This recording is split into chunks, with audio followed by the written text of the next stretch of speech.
की जय, महाराज लंकेश की जय, महाराज लंकेश की जय, महाराज लंकेश की जय, महाराज लंकेश की जय। सीते, ये लंका की प्रसिद्ध अशोक वाटिका है। अब तुम असुरों के सम्राट लंकापति रावण के भवन में हो। भूल जाओ अयोध्या को, भूल जाओ उस तुच्छ साधारण मानव को जिसका नाम राम है, और लंकेश को अपने हृदय में स्थान दे दो। अधम, दुष्ट, पापी, दुष्ट, तू तो मेरी दृष्टि से उतर चुका है। मुझे अपने हृदय में बसाने की बात करता है। तू तो क्या, तेरा समस्त साम्राज्य, तेरी शक्ति, तेरी प्रवृत्ता, सब मिलकर भी आर्यपुत्र के पक्के नख की बराबरी नहीं कर सकते हैं।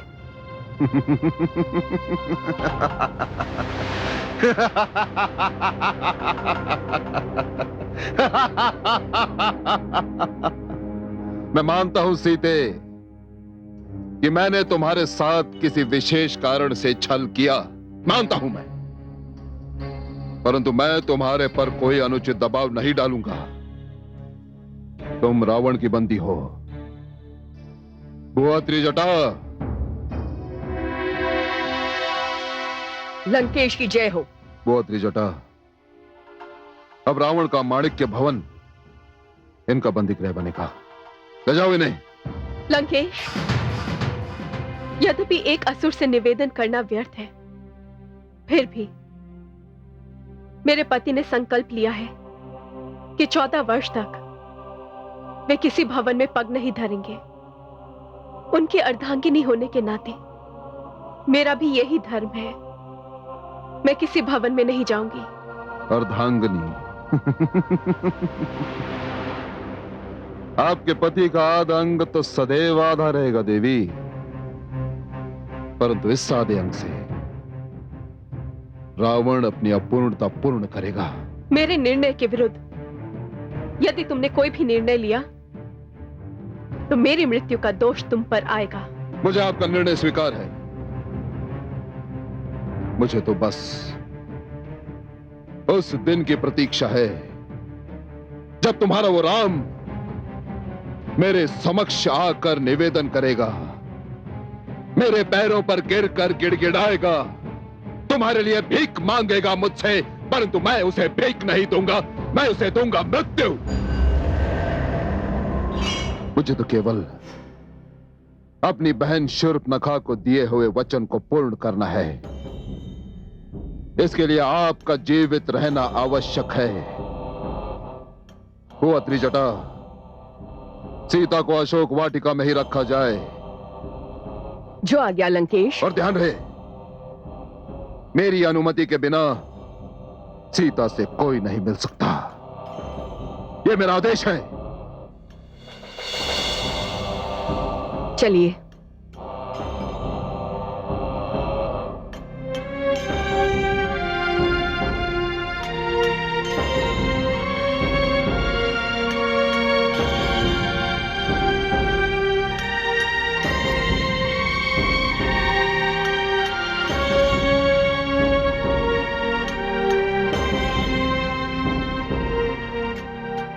मानव कन्या, तुम्हें किसी वस्तु की आवश्यकता हो तो मांग लो। आवश्यकता तो है। यदि आप मुझे सम्मान सहित मृत्यु दे सकती हैं तो दे दीजिए माता।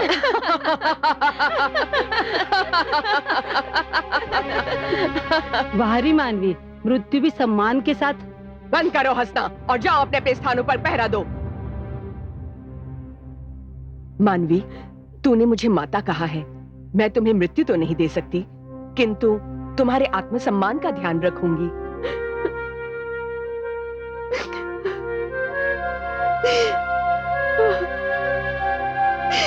आर्यपुत्र, आर्यपुत्र, भ्राता लक्ष्मण।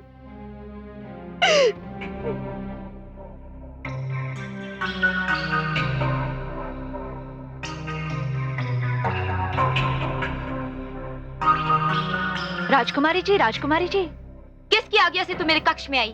बिना आज्ञा यदि मेरे कमरे में आई तो मैं तेरा वध कर दूंगी। राजकुमारी जी, आप पुरस्कार दीजिए। आपके लिए बहुत बड़ा शुभ समाचार है। लंकापति वापस लौट आए हैं और साथ में एक मानव कन्या सीता को पंचवटी से उठा लाए हैं। क्या तूने सचमुच पुरस्कार पाने का कार्य किया है? उस कमल नैनी की 2 आंखें लाकर मैं तुझे 2 रत्नों में भेंट कर दूंगी। मैं अभी आई।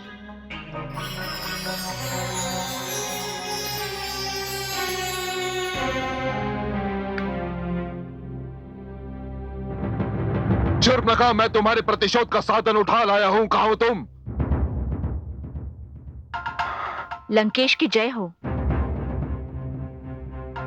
शूर्पणखा कहां है? राजकुमारी जी अशोक वाटिका गई हैं। अशोक वाटिका? इसका अर्थ यह हुआ कि उसे सीता की आने की सूचना मिल गई। हे सूर्यदेव, आप लंकेश की बंदिनी जानकी की दशा देख रहे हैं ना?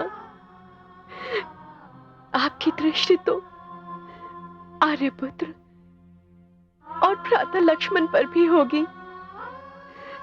कृपया करके उन्हें इस दीन की दशा का वर्णन कर दीजिए।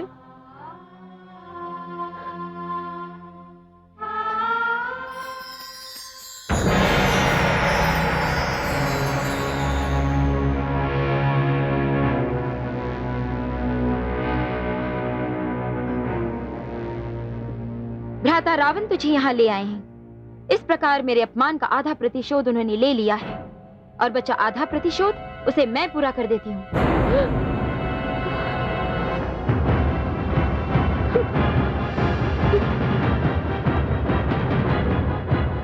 राजकुमारी शूर्पणखा, सावधान। एक पग भी आगे बढ़ाया तो बहुत पछताओगी।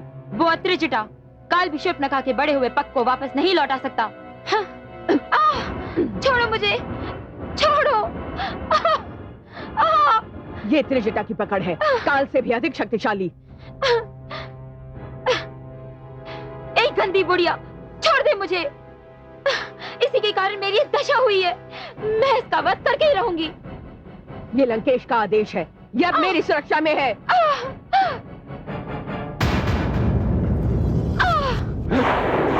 भ्राताश्री, आप इसे यहाँ ले आए, आपका बहुत बहुत धन्यवाद। आज मैं जी भर के अपने अपमान का प्रतिशोध लूंगी। इसके देवर ने मेरी नाक काटी है। आज मैं भी इसका वध करके अपने मन की ज्वाला को शांत करूंगी। नहीं, इसकी आज्ञा तुम्हें नहीं है। तुम्हारे अपमान का कारण ये स्त्री नहीं, तुम्हारे अपमान का कारण है वो तुच्छ मानव राम, उसका अनुज लक्ष्मण। स्त्री के लिए वो राम यहां अवश्य आएगा, और जिस दिन वो यहां आया ना बहन, मैं तुम्हारे अपमान का प्रतिशोध उससे ले लूंगा, क्योंकि मैं रावण हूं। परंतु जब तक राम यहां नहीं आता, ये स्त्री रावण की सुरक्षा में रहेगी। नहीं भ्राता, नहीं भ्राता, मैं ऐसा नहीं होने दूंगी। यदि तुमने इस स्त्री को हानि भी पहुंचाई तो रावण के क्रोध को तुम जानती हो, भली भांति जानती हो। हुआ त्रिजटा? आदेश लंकेश। शूर्पणखा को अशोक वाटिका में प्रवेश ना दिया जाए, ये मेरा आदेश है। यदि आदेश का पालन न किया तो वध कर देना इसका, वध कर देना इसका। चलो। छोड़ो भ्राता, भ्राता छोड़ दो। राम तुम्हें अवश्य मिलेगा, परंतु यदि तुमने अशोक वाटिका में पग धरने की चेष्टा भी की ना, तो मैं तुझे पदविहीन कर दूंगा।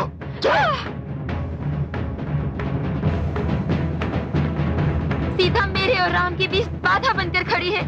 जब तक मैं इस बाधा को हटा नहीं देती, राम मेरा नहीं हो सकता। मैं कुछ नहीं सुनना चाहता। छोड़ दीजिए भ्राताजी, सीता का वध किए बिना राम मेरा नहीं हो सकता। चुप रहो, चुप। शूर्पणखा,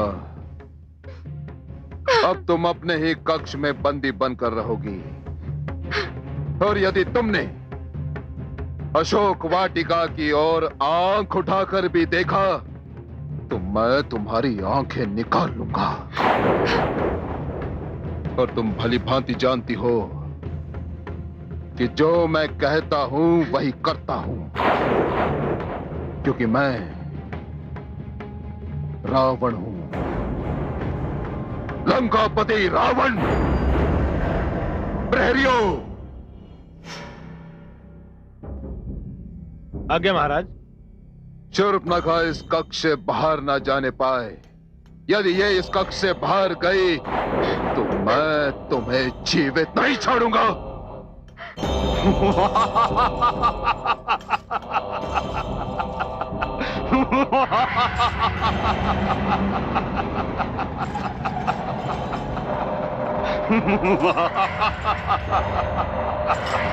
काल, तू हंस क्यों रहा है? हंस इसलिए रहा हूं कि रावण जैसे महान विद्वान की भी जब मति भ्रष्ट होती है तो हरण और वरण का अंतर भुला बैठता है। क्या बक रहा है तू?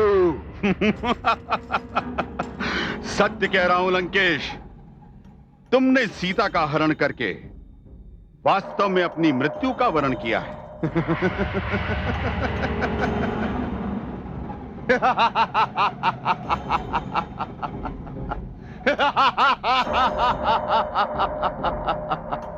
काल,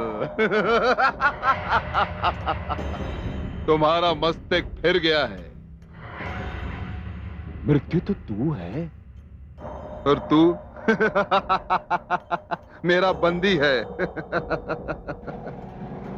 मैंने सदा के लिए तुझे अपने सिरहाने बांधकर तुझे अपना बंदी बना लिया। मूर्ख, मृत्यु दिन रात अपने सिर पे खड़ी पाता है और समझता है कि तूने उसे बंदी बना ली।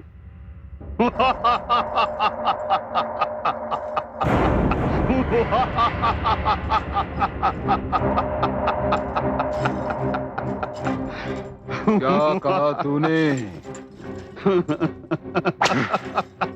क्या कहा?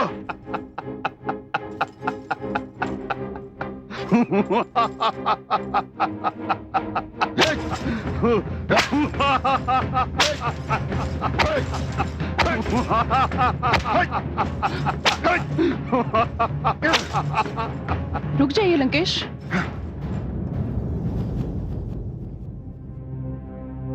ये क्या कर रहे हैं आप? मैं इस दुष्ट को इसकी दुष्टता का दंड दे रहा हूं।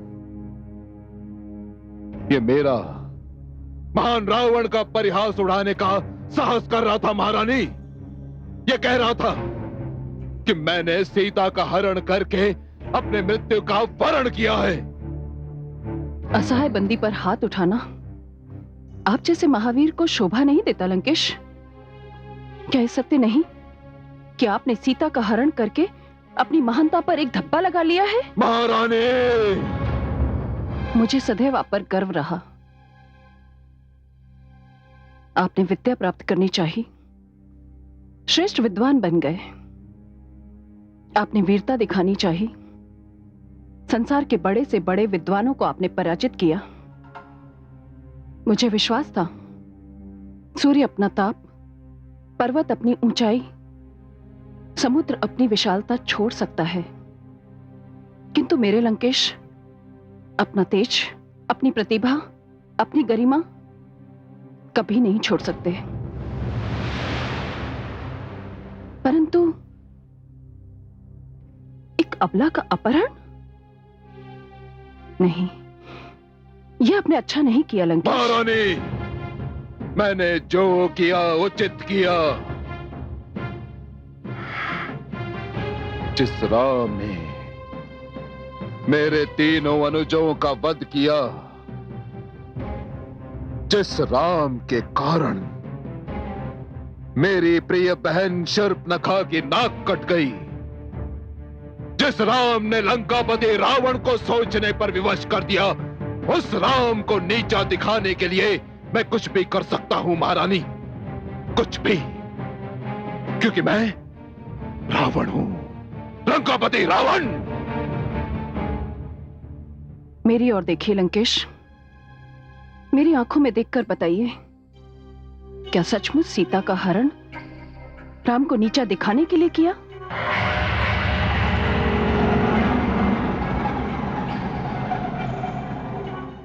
क्या आप राम को इसलिए पराजित करना चाहते हैं क्योंकि उन्होंने आपके अनुजों का वध किया, जिसकी वजह से शूर्पणखा अपनी नाक से वंचित हो गई? या इसलिए कि राम ने जनक नंदिनी सीता के स्वयंवर में आपको नीचा दिखाया? सत्य कहिए लंकेश, आप राम को पराजित करना चाहते हैं या सीता को जीतना? समझ गया, मैं सब कुछ समझ गया महारानी। ईर्ष्या अपना कार्य कर रही है और ईर्ष्या स्त्री जाति का विशेष गुण होता है। यह आप नहीं बोल रही महारानी, यह आपके भीतर छिपा हुआ वो भय बोल रहा है कि कहीं सीता आपका स्थान न ले ले। परंतु महारानी, आप निश्चिंत रहिए, आपका स्थान सुरक्षित था और सदैव सुरक्षित रहेगा। मुझे अपना पद छिन जाने का कोई भय नहीं लंकेश। मुझे भय है तो केवल ब्रह्मा के वरदान का, उनकी भविष्यवाणी का कि कहीं। महारानी मंदोदरी,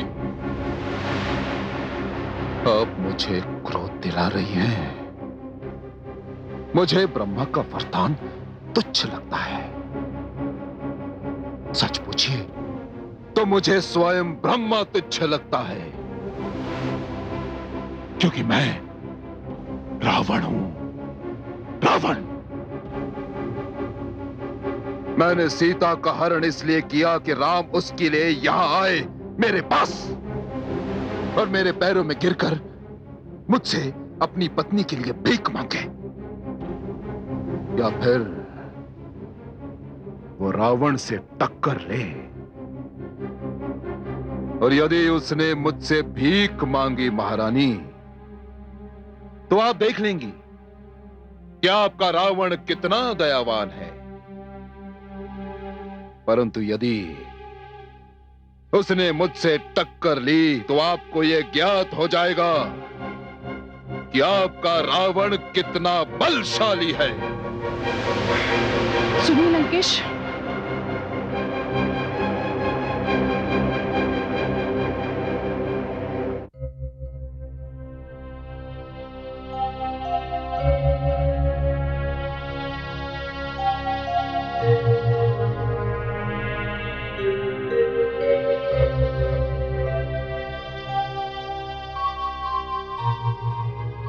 माते, आपने मुझे स्मरण किया माते। हाँ पुत्र, तुम्हारे अतिरिक्त कौन है जो मेरे मन के दुख को समझ सके। पुत्र, रावण ने जो भी कार्य किया मैंने कभी उसका विरोध नहीं किया। उसने जो भी किया मैंने उसकी सराहना की। परंतु सीता का हरण। सीता के अपहरण का कारण ही यही है माते। आपने भ्राताश्री के किसी भी कार्य का विरोध नहीं किया। उन्होंने जो भी कुछ किया आपने उसकी सराहना ही की है। मैं उसकी माता ही नहीं, उसकी गुरु भी हूं, और गुरु का धर्म यह भी है कि वो अपने शिष्य के उत्साह को बढ़ाए।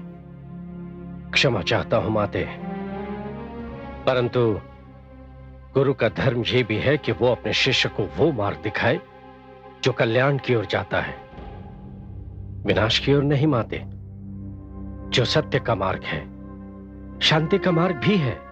जो हुआ सो हुआ, परंतु क्या तुम उसे विनाश के मार्ग पर बढ़ने से रोक नहीं सकते? जब माता होकर आप उन्हें नहीं रोक सकती, तो मैं अनुज होकर उन्हें रोकने का साहस कैसे कर सकता हूं माताश्री। किंतु मैं आपकी इस बात से सहमत हूं माताश्री कि भ्राताश्री विनाश के मार्ग पर ही अग्रसर हैं। अपनी ही धुन में भ्राताश्री ब्रह्मा और उनके वरदान को तुच्छ समझने पर तुले हुए हैं, और ये उनकी भूल है। बस मुझे एक बात का दुख है माते, कि मेरे नेत्र जो देख रहे हैं, मैं भ्राताश्री को वो दिखा नहीं सकता।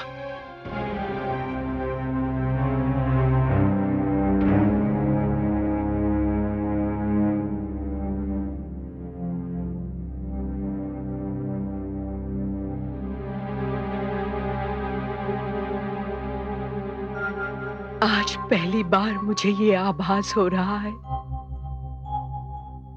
ना मैं अच्छी माता बन सकी,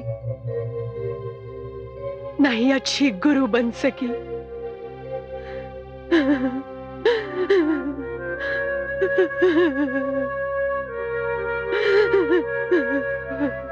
कौन समझाएगा लंकेश को कि उन्होंने जो मार्ग चुना है वहां विनाश के अतिरिक्त कुछ भी नहीं। कोई नहीं समझा सकता देवी।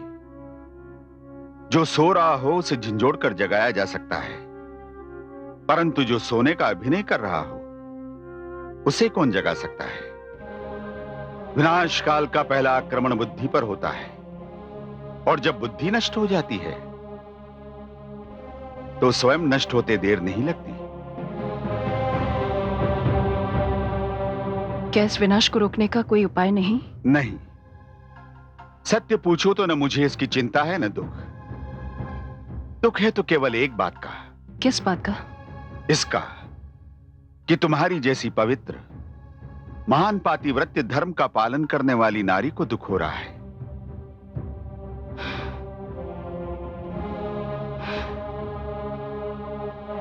और मुझे तो किस बात का है कि मेरे पति ने सीता जैसी सती को दुख दिया। हे चंद्रदेव, बताइए,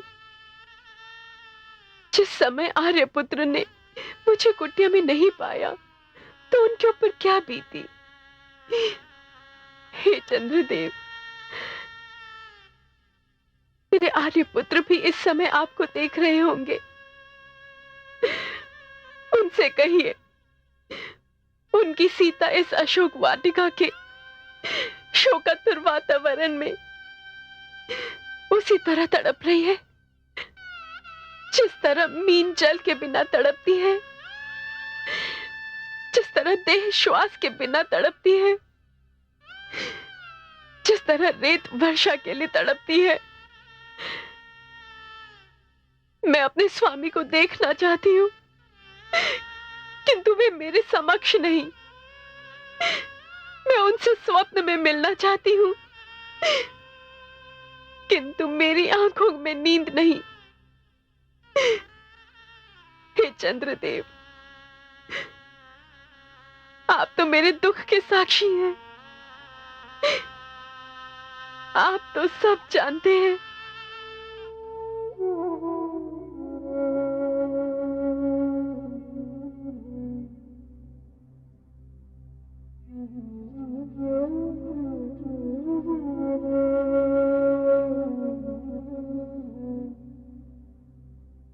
भ्राताश्री, भ्राताश्री,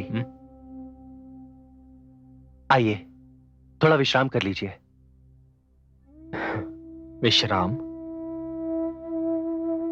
वो तो जानकी संग ले गई अनुज। भ्राताश्री, सारी रात्रि आपने आंखों में ही काट ली है। तनिक सो लेते तो अच्छा होता। नींद उड़ गई है अनुज आंखों से।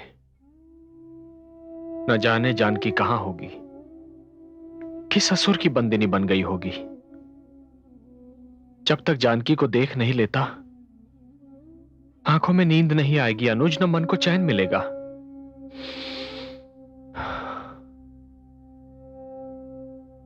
अनुज, आज समझ में आया, गुरुवर विश्वामित्र मुझे निद्रा पर नियंत्रण करने की कला क्यों सिखा रहे थे। अर्थात? अनुज, वो जब मुझे शिक्षा दे रहे थे तब मन में बार बार यह विचार आता था कि ये सब वो मुझे क्यों सिखा रहे हैं, इसका मेरे लिए क्या उपयोग है। किंतु आज ज्ञात हुआ अनुज कि गुरु कोई भी शिक्षा अकारण नहीं देते। गुरु की दी हुई हर शिक्षा का उपयोग जीवन में कभी ना कभी अवश्य होता है। देखो ना अनुज, आज ये उसी शिक्षा का परिणाम है कि जानकी के वियोग में मैंने कई सारी रातें बिना निद्रा के काट दी।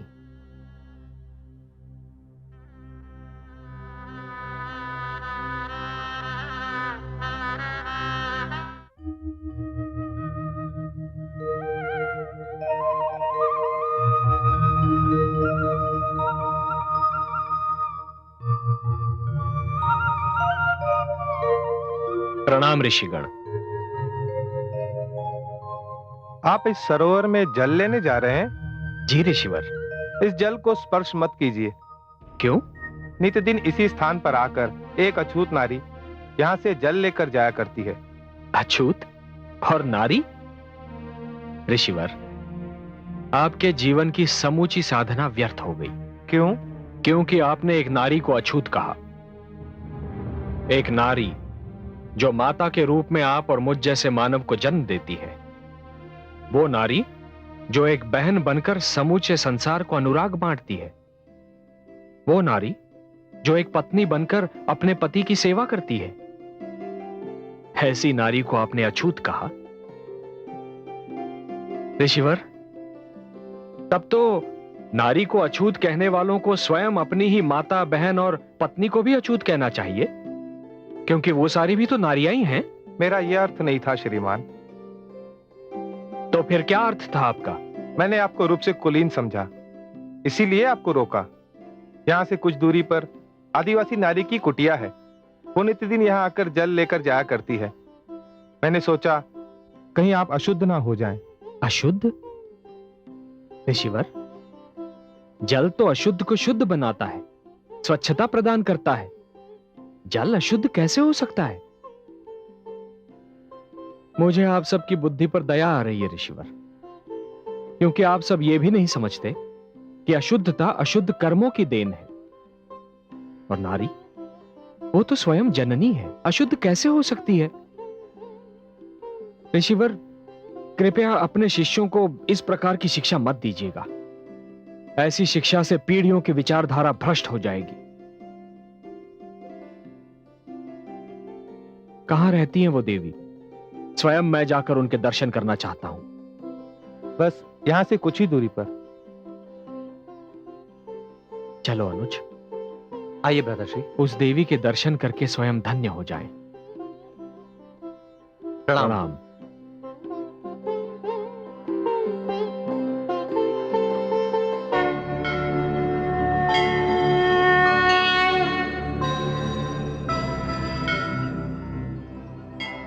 देखा देवी, ऐसे हैं मेरे आराध्य।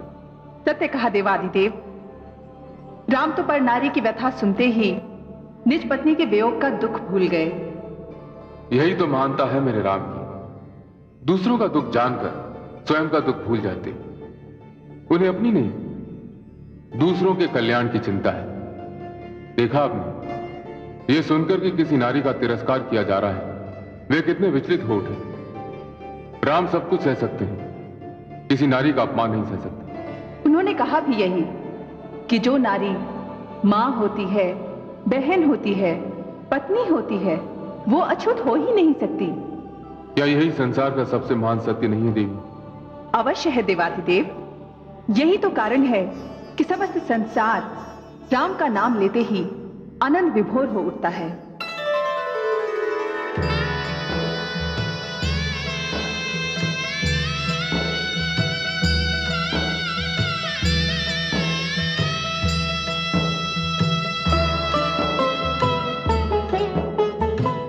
पूछत नभ से और धरा से, बाट तकत नैना दो प्यासे।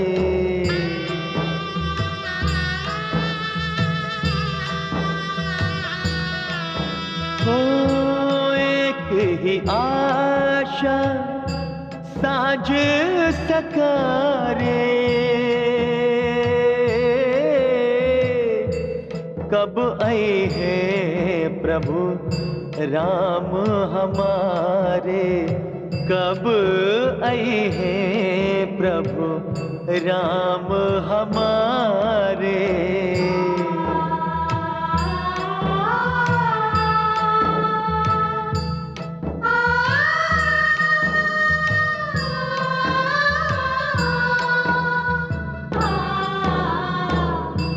भई प्रतीक्षा मृत्यु समाना, दर्शन दे प्रभु करहो निदाना, दर्शन दे प्रभु करहो निदाना।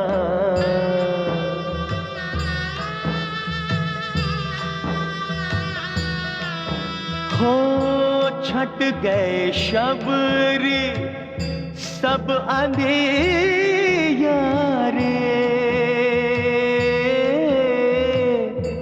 लो आए प्रभु राम तुम्हारे, लो आए प्रभु राम तुम्हारे।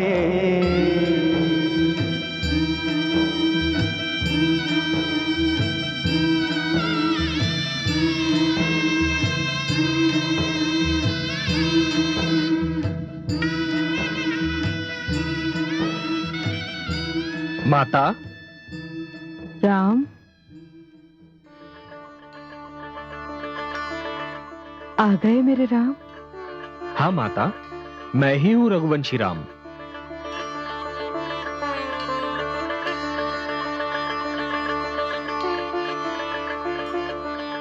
राम,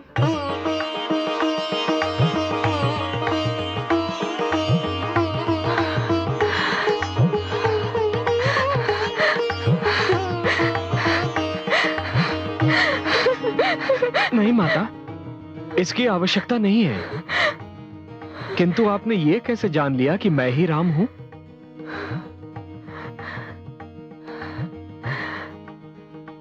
जिसकी प्रतीक्षा में मैंने इन राहों पर पलकें बिछा रखी थी, जिसके दर्शन की आस में मैंने नैनों के दीपक संजो रखे थे, जिसका नाम रटते रटते मैं अपना ही नाम भूल गई थी, वो मेरे सामने आता और मैं उसे ना पहचानती, तब तो मेरा जीवन, मेरी साधना सब व्यर्थ जाती। मेरे राम। पर आप हैं कौन? आपने मुझे तो पहचान लिया माता, किंतु अपना परिचय नहीं कराया। मैं आप जैसी देवी का नाम जानना चाहता हूं। मेरा तो एकमात्र परिचय है, मैं अपने राम की दासी हूं। संसार मुझे व्यर्थी शबरी नाम से पुकारता है। मेरा जीवन राम का स्मरण, मेरी भाषा राम नाम का जाप, मेरा मन राम का मंदिर है। मैंने अपना जीवन राम की प्रतीक्षा में बिताया। सदैव ये नेत्र द्वार पर लगे रहते कि कब एक आहट होगी, ये द्वार खुले और मेरे राम मेरे नेत्रों के समक्ष हो। हर पल मैं यही विनती करती, हे यमराज, जब तक मुझे अपने राम के दर्शन न हो, इस जीवन का अंत न करना। और आज जब मैं निराश हो चुकी थी, आपने मेरे मन की पुकार सुन ली। मुझे धन्य कर दिया। मन करता है आपको यूं ही निहारती रहूं, निहारती रहूं, निहारती रहूं, निहारती रहूं, यूं ही निहारती रहूं और इस जीवन का अंत हो जाए।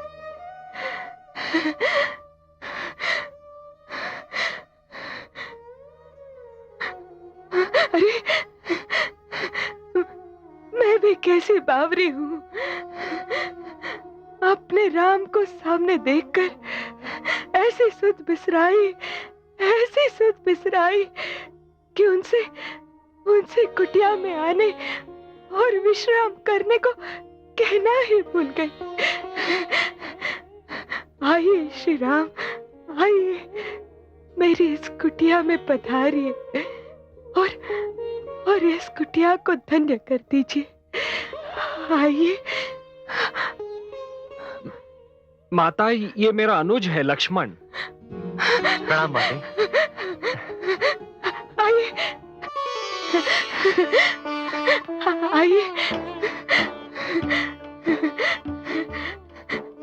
विराजिए, तनिक ठहरिए,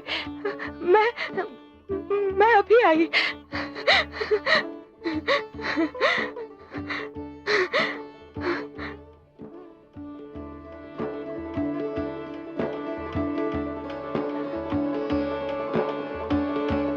कैसे बिठाऊं अपने राम को? इस कुटिया में कोई ढंग की वस्तु भी तो नहीं है। मुझे क्या पता था कि अब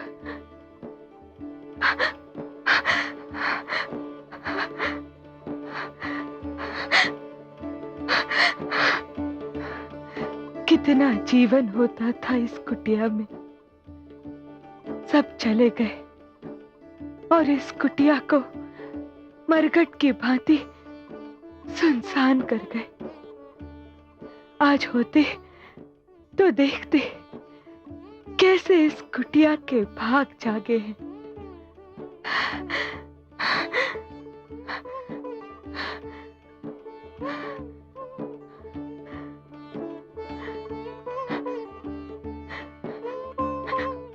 विराजिए, विराजिए। माता, ये आप किसकी बात कर रही हैं? ऋषि मतंग के शिष्यों की, उन ऋषियों की जो कभी यहाँ रहते थे। तो वो कहाँ चले गए माता? क्या बताऊं, बड़ी दुख भरी कहानी है।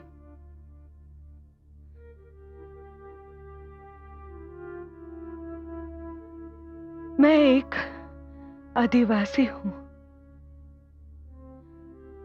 वन में रहती हूं। मेरे माता पिता मेरा विवाह एक ऐसे पुरुष से करना चाहते थे जो मदिरा का रसिया था। मुझे तो मदिरा के नाम से भी घृणा है और वो दिन रात मदिरा के मद में डूबा रहता था। मैं बहुत रोई, बहुत गिड़गिड़ाई कि मेरा विवाह ऐसे व्यक्ति से मत करो, मगर मेरे माता पिता टस से मस न हुए। जब कुछ न बन पड़ा तो मैं ठीक विवाह की रात वहां से यहां भाग आई। रुक क्यों गई माता? बताइए ना। मैं नित्यदिन ऋषि मतंग और उनके शिष्यों के लिए हवन की लकड़ियां और आहार को फल लाती थी। वो सब भी मेरी सेवा से बहुत प्रसन्न थे। परंतु एक दिन सब कुछ बदल गया। कैसे? उन शिष्यों को पता चल गया कि मैं आदिवासी हूं, अछूत हूं, और बस उसी दिन से वो लकड़ियां हवन के योग्य नहीं रही जो मैं नित्य-दिन बिन कर लाती थी। वो फल अशुद्ध हो गए जो वे सदा प्रसन्न होकर खाते थे। मैं आश्चर्यचकित रह गई कि जब तक उन्हें ज्ञात नहीं था कि मैं कौन हूं, सब कुछ शुद्ध था, और जैसे ही उन्हें ज्ञात हुआ कि मैं कौन हूं, सब कुछ अशुद्ध कैसे हो गया, कैसे अशुद्ध हो गया। फिर वे सब एक एक करके इस आश्रम को छोड़ के चले गए, और ये आश्रम सुनसान हो गया। केवल ऋषि मतंग ने मुझे आश्रय दिया। हे राम, क्या इस संसार में अछूत होना इतना बड़ा अपराध है? नहीं माता, नहीं, बल्कि किसी को अछूत समझना अपने आप में एक अपराध है। जो व्यक्ति ऐसी आपराधिक विचारधारा रखेंगे वो हर युग में दंड के पात्र बनते रहेंगे। फिर ऋषि मतंग के शिष्यों ने ऐसा क्यों किया? उन्हें भी इसका दंड अवश्य मिलेगा माता, अवश्य मिलेगा। ऐसे ऋषि समाज के माथे का कलंक है। वो जिस भी सरोवर के पास जाएंगे उसका जल सूख जाएगा, जिस वृक्ष के तले जाएंगे वो फलहीन हो जाएगा। हाँ माता, ऐसा ही होगा। यह रघुवंशी राम का कथन है। कोई ऊंच न नीच है, कहे राम रघुराय। ऊंच नीच छोटा बड़ा, रघुवर को न सुहाए। जिनके खोटे कर्म हो, बनते नहीं महान। जन्म नहीं बस कर्म है, मानव की पहचान। मानव की पहचान।